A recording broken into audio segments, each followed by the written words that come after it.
शुरुआत करते हैं। सबसे पहले बात करेंगे पंचायत चुनाव की, जिनकी तारीखों का ऐलान हो गया है। तो मध्य प्रदेश में काफी दिनों से पंचायत चुनावों की जो टल रहे थे, उनकी घोषणा कर दी गई है। प्रदेश में पंचायत चुनाव 3 चरणों में कराए जाएंगे। पहले चरण का मतदान अगले साल 6 जनवरी को होगा, दूसरे चरण का मतदान 28 जनवरी को और तीसरे चरण का मतदान 16 फरवरी को होगा। प्रथम चरण में 85 जनपद पंचायत में चुनाव होंगे, दूसरे चरण में 110 जनपद पंचायत और तीसरे चरण में 118 जनपद पंचायतों में चुनाव होंगे।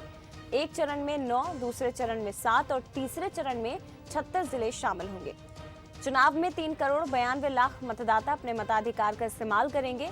प्रदेश में कुल 71,398 मतदान केंद्र हैं। चुनाव में 4,25,000 मतदान कर्मियों को तैनात किया जाएगा। पंच का चुनाव ईवीएम और सरपंच का चुनाव मतपत्र से होगा। 114 ग्राम पंचायतों का कार्यकाल अगले मार्च के बाद पूरा होगा और उसके बाद वहां चुनाव कराए जाएंगे। राज्य निर्वाचन आयोग ने आज तारीख घोषित कर दी है पंचायत चुनाव की। मेरे साथ बीपी सिंह साहब है। सर, क्या तारीख रहेंगी? 3 राउंड में हम चुनाव कराएंगे। पहले राउंड का चुनाव 6 जनवरी को, दूसरे राउंड का 28 जनवरी को और तीसरे राउंड का 16 फरवरी को। तो क्या कहा जाए सर, जिस तरह से कोर्ट की बात कही जा रही थी, कोर्ट जाने की, कहीं कोई वो तो नहीं हो गया आगे चलकर? जनरली कोर्ट इंटरफेयर नहीं करते हैं एक बार चुनाव की घोषणा हो जाए तो, लेकिन वैसे भी कोर्ट जो भी आदेश देगा उसका पालन सबके लिए करना ज़रूरी है, हमारे लिए भी करना ज़रूरी है। कोविड के बीच में कोविड की चर्चा एक बार फिर रहती इसी लहर को लेकर, तो किस तरह की तैयारियां हैं? क्या ये माना जाए कि आगे चलकर कहीं कोई स्थितियां तो नहीं? कोविड को लेकर के पूरी तैयारी है। इस पूरे चुनाव में सभी को कोविड अप्रोप्रिएट बिहेवियर का पालन करना है। हमने बहुत डिटेल में निर्देश जारी किए हैं। कलेक्टरों की कई बार हमने वीडियो कॉन्फ्रेंसिंग की है, उनसे पॉइंट वाइज डिस्कस किया है। हेल्थ डिपार्टमेंट से कंटिन्यूसली हम चर्चा में हैं और बहुत सारे इंस्ट्रक्शन हमने हेल्थ डिपार्टमेंट को भी दिए हैं जिनका पालन किया जा रहा है।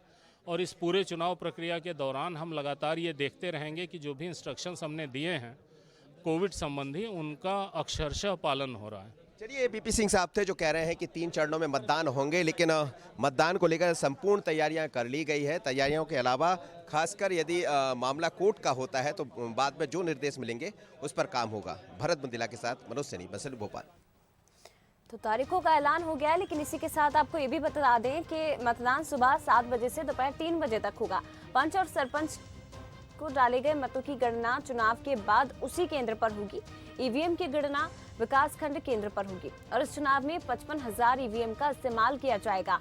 प्रत्याशी ऑनलाइन नॉमिनेशन भर सकेंगे। शिकायत के लिए कंट्रोल रूम भी स्थापित किया गया है, जिसका नंबर जारी किया गया है और ये नंबर है 0755 255 1076।